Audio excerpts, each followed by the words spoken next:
How you doing, Cali Crowd? Last video marked the end of the challenge I set myself with the handstand by finally achieving a frog to handstand and holding it for 10 seconds. There's still a lot of work that I want to do to shore up shop on my handstand skills, so that journey is still very much not over. But I'm also conscious that I've diverted a lot of my efforts in calisthenics to really focusing on handstands over the last year. So I want to let you know what skill I'll be pursuing next. And as you probably already guessed by the title, it is the back lever. The back lever as a skill is one that drastically excites me because of just the amount of tension involved in being able to do this skill. The amount of force going through the shoulders, the biceps, the glutes, the hamstrings, the lower back. If we talk about building strength and building muscle as time under tension, all you have to do is just look at the amount of tension in a back lever and get really excited about what sort of strength this skill could help unlock. So as you can tell, I'm really keen to get started with this skill, but calling this video a day zero is actually a little bit of a misnomer because I'm not actually starting from zero anymore. When I filmed the day zero videos for learning to L-sit, muscle up and handstand, it very much felt like I was starting from nothing. But I'm hoping that I will finally start to see the benefits of all that hard work from the other skills spill over into my back lever training. Before I get into what I'm going to do to unlock the back lever or even defining what my back lever goal is, it will probably be prudent to tell you why I've decided to go with the back lever as a skill next. Well, like I said, working towards skills such as the L-sit, muscle up and handstand have really developed that base of strength that I always go on about. But there are still a mountain of skills that I really want to pursue as a calisthenics athlete.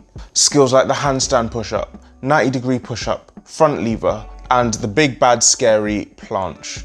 All skills that I didn't think I'd ever be able to put my name in the same sentence as, and yet a year ago I couldn't even do an L-sit, so to hell with limiting beliefs. More to the point, I expect that by gunning for the back lever, it will bring me closer to developing some of these skills in ways that will still allow me to stay in my lane as what I can only describe as an aggressively intermediate calisthenics athlete. So where am I starting from with the back lever?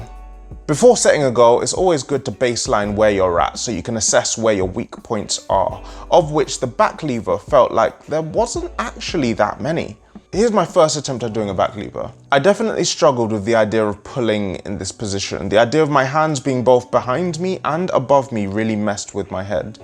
I also had to consciously ensure I wasn't shrugging my shoulders in this position and instead pushing my shoulders away from my ears in scapular depression. But other than that, I was still insanely happy. A tuck back lever on day zero is more than I could have asked for. So next up is my programming, my plan of attack for the back lever. When I did my first back lever attempt, another thing I was very aware of was that my shoulders felt very fine, despite me expecting them to feel like a problem. While learning to handstand, I put myself through loads of conditioning drills for shoulder mobility, and so these are going to be something I definitely continue into my back lever days. An obvious way to make these drills more applicable to the back lever would be to throw in skin the cat into the mix as well. With skin the cat for high quality reps thrown into my programming, the intention is to be able to develop these into back lever raises over time, as well as maintaining really good shoulder health. I'll also be working on chin-ups. In the back lever, we pull our body weight with our arms fully extended. This places loads of stress on the biceps in a position that they are weak in. So I'll be using chin-ups to develop bicep strength as well as for connective tissue conditioning.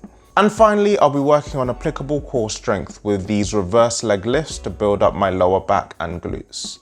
And as you may have already noticed, I haven't actually mentioned the tuck back lever featuring anywhere in that programming, despite literally just doing one to demonstrate where my baseline was, where my starting point is. Well, on that point, when I was learning to L-sit, I found dynamic movements help so much more with building strength for static skills. So while I'll use the tuck back lever to really assess how my progress is going from time to time, it certainly won't feature as a staple in my programming. So what is my back lever goal? What does success look like? Well, this is a really simple one. My plan is to hold a fully straight back lever for 5 seconds. If I can do that, I will call this a success. I'm still yet to define what I prefer to do my back lever on, rings or just the straight bar, but I expect I'll be able to tease that out as I start learning and developing the back lever itself. And that's pretty much it. As always, I'll use this channel to track my progress and let you know what I'm doing, what I've learned, the ups and downs of that journey as well. If you want to check out my other progress diaries, then you can do so with any of these playlists. I'm starting to get a few of them now. Like the video if you enjoyed it, as it really helps out the channel. And guys, I'll see you in the next one.